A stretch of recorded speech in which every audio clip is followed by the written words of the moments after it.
So when you see a red rose, if you're a florist in North America, and possibly other places, you probably think about love or romance. You don't send your Valentine yellow flowers, it's a red rose. If you see an apple, you might think about health or the Garden of Eden. And a poppy might remind you of Remembrance Day or perhaps the Wizard of Oz. So I'm going to tell you the story of flowers that became a garden. It started when I was reading this book, Clara's New World, which is a common story, a powerful one about immigrants who left the old world in Sweden and came to the new world and couldn't bring the whole family. So the grandfather gives the granddaughter a pouch with seeds that became gentian flowers, which now are spread throughout Minnesota and other states in the Midwest. So the flower was a symbol of the family and the old world that came with them. So I started to look at my collection and think about what other books had to do with flowers. And we have The Wind's Garden, which is really about seed dispersal and the role that nature plays. And Wanda's Roses is about guerrilla gardening. It's about a little girl who starts a flower garden in a vacant lot. And so I really looked and thought, all right, well, actually this one's for you. If you think about Harry Potter, if you've read it, there are quite a few flower allusions in there. There's privet for where a family's trying to be ordinary like privet, petunia for Harry's aunt, lily for his mother, and the professor of the Defense Against the Dark Arts, Lupin, has lupins. So that's what it looks like in a book. And botanically speaking, here's what it looks like. This is part of the Harry Potter section of the garden. We've got petunias for Aunt Petunia, and we've got privet in the back. And actually the other flowers are in another section, and daisies are for a different book. Here's one of my favorites. It's about a little mouse who goes to kindergarten. Her name is really long, but it's a flower. She thinks it's absolutely perfect. And when she goes to kindergarten, you can see her name doesn't even fit on her name tag. So the other students start to bully her and make fun of her name. And then they find out that their music teacher has a flower name as well, Delphinium. And they start to imagine what they would call themselves if they could have a flower name.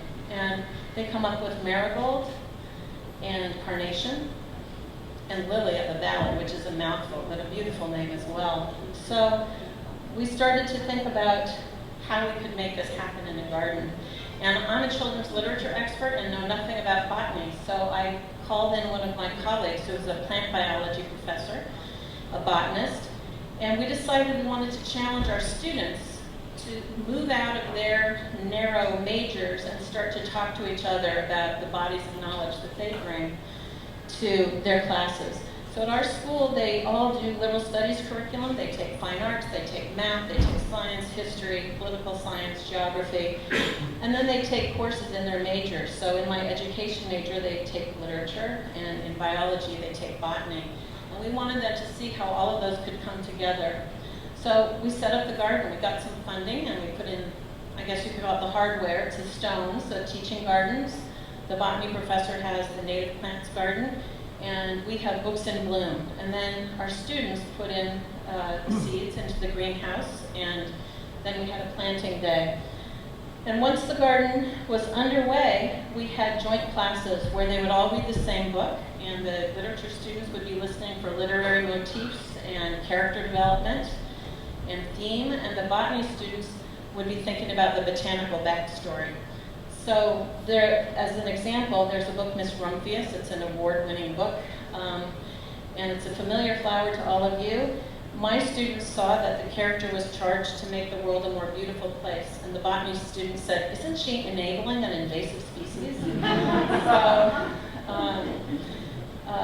So that's the kind of thing where they talk about it. There's another one, Jamberry, is a very rollicking, rhyming book about imaginary berries and real berries.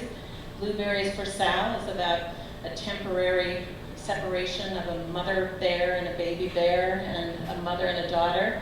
And they also talked about the kinds of berries. Were they part of the brambleberry family? Hollyhocks is an old-fashioned favorite. And this is where they had to draw from their liberal arts studies. So they looked at art motif. Tommy DePaola uses hollyhocks in his art. This is a fantasy tale, high fantasy elements. And Priscilla is about a girl who was enslaved on the plantation and made hollyhock dolls with her mother.